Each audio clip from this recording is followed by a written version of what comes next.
Mayoritas capex digunakan untuk peningkatan kapasitas aset geotermal serta modal akuisisi. Hingga saat ini pembangunan pabrik chlor-alkali dan ethylene dichloride atau CAADC di Cilegon telah mencapai 33%.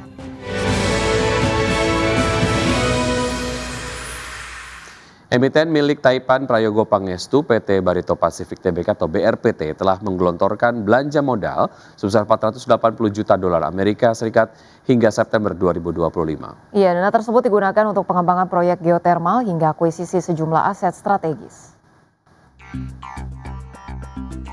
Emiten milik Taipan Prayogo Pangestu PT Barito Pacific Tbk atau BRPT telah menggelontorkan belanja modal sebesar 480 juta dolar Amerika Serikat hingga September 2025.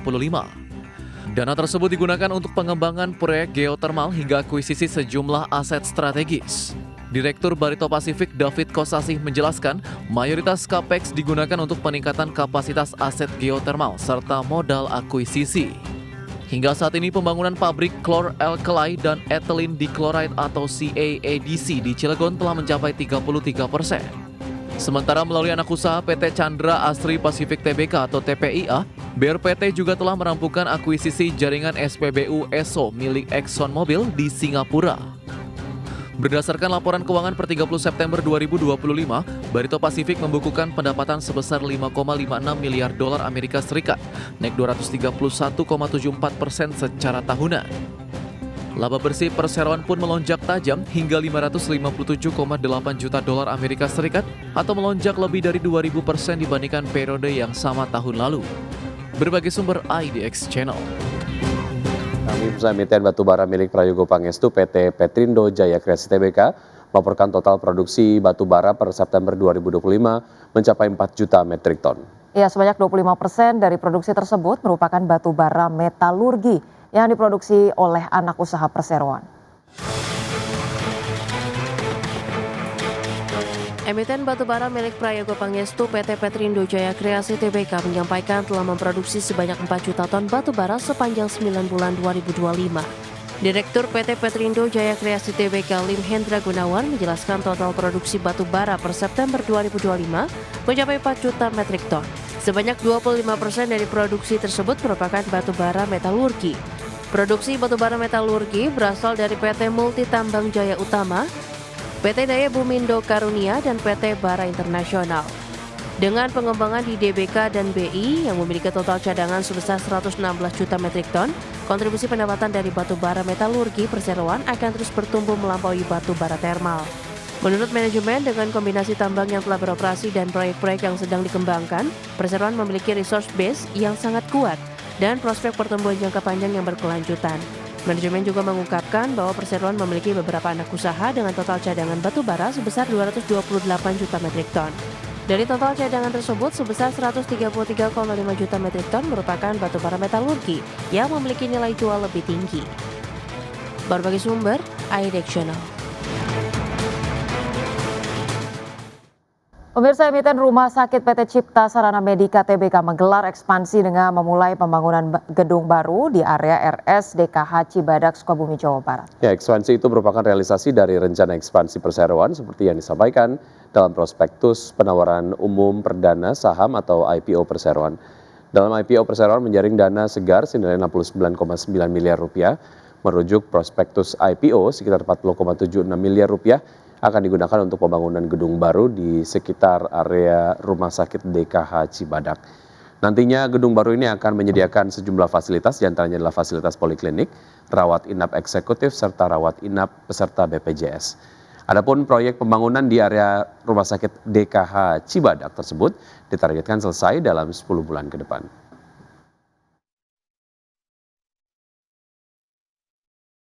Kami bersama Presiden Prabowo Subianto dan Perdana Menteri Australia Anthony Albanese bertemu 4 mata di Kirribilli House, Sydney, Australia.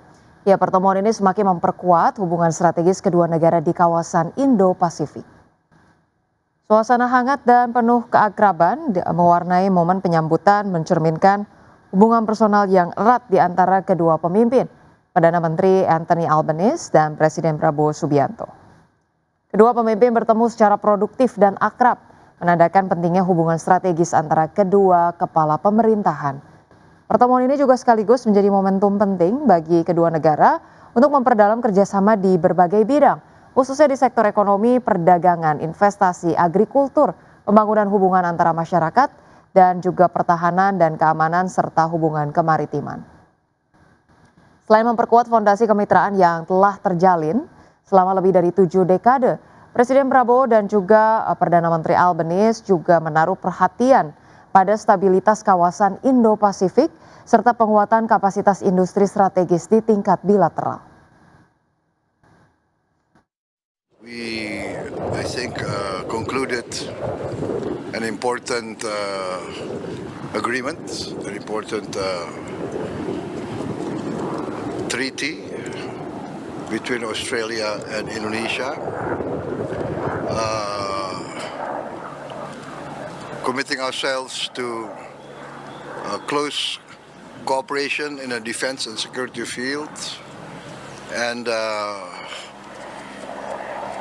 essentially reaffirming our determination to enhance our friendship and to, as partners, as close neighbors, our determination to maintain the best of relationship in order to enhance and guarantee the security of both our countries.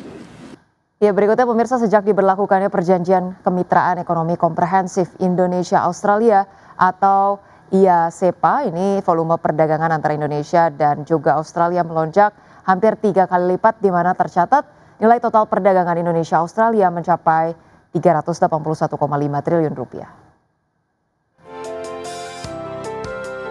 Indonesia dan Australia berkomitmen untuk memperkuat hubungan ekonomi yang telah terjalin erat selama beberapa tahun terakhir. Adapun hingga saat ini nilai total perdagangan kedua negara mencapai 35 miliar dolar Australia atau sekitar 381,5 triliun rupiah. Peningkatan ini menandai hasil nyata dari kolaborasi strategis yang telah berjalan dengan baik dalam 5 tahun terakhir. Sejak diberlakukannya Perjanjian Kemitraan Ekonomi Komprehensif Indonesia-Australia atau IASEPA, volume perdagangan antara Indonesia dan Australia melonjak hampir 3 kali lipat. Melalui perjanjian ini, kedua negara berupaya memperluas jangkauan kerjasama di berbagai sektor, mulai dari perdagangan, investasi, hingga pengembangan kapasitas sumber daya manusia. Selain perdagangan, kerjasama di sektor investasi juga tumbuh signifikan. Australia kini tercatat menjadi salah satu dari 10 investor terbesar di Indonesia dengan peningkatan investasi langsung asing sebesar 30% sejak penerapan IASEPA. Berbagai sumber IDX Channel.